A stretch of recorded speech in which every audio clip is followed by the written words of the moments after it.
Si Joseph ba? Paano siya? Nanligaw ba sa'yo?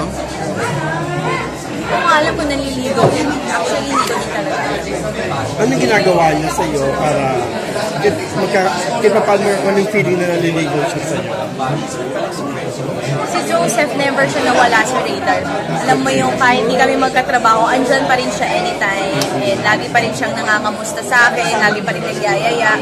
So parang yun lang. So far, consistent naman yung existence niya sa buhay ko. So kung manliligaw ba siya, papasa siya sa family mo sa tingin mo?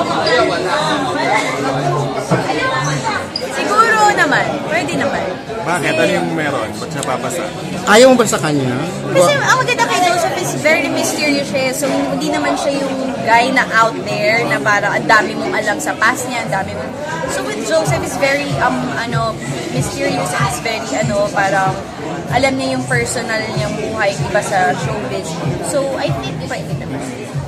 Pero ikaw ba, ano yung mga qualities niya na nakikita mo na parang potential siya? Kay Joseph. Kasi ngayon parang na-realize ko after entertaining ng mga suitors na hindi naman nag-compete. Parang I just want someone who will accept me for who I am and who will accept my imperfections. Kasi diba minsan meron kang mga ayaw sa sarili mo, tapos may makakamit ka ng isang tao na who will take them against you pa, yung mga ayaw mo sa sarili. So mas masakit. So with Joseph, I think he's very accepting and he's very parang since siguro may friendship talaga kami, parang hindi namin kailangan mag-pretend sa isa't isa. So hindi naliligaw? Hindi ko nga din alam. Hindi mo siya tinatanong kung naliligaw siya sa'yo? Hindi ayoko ng gano'n kasi parang Pero pinang babae, di ba? Parang, you want an assurance kung ano yung mga ginagawa mo sa akin. Parang ikaw din mismo assured ka rin. Hindi. Kasi parang with Joseph, pag minsan nag-usap kami ng gano'n, na-off ako kasi parang hindi ko may ginagawa kami pelikula, so ayoko haluan na. Pupunta siya sa inyo?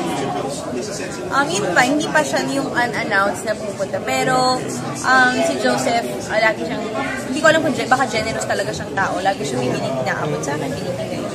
Pero siya ba yung pwede mong ipakilala sa parents mo na ito? Kilala naman nila? Kilala naman nila. As a boyfriend?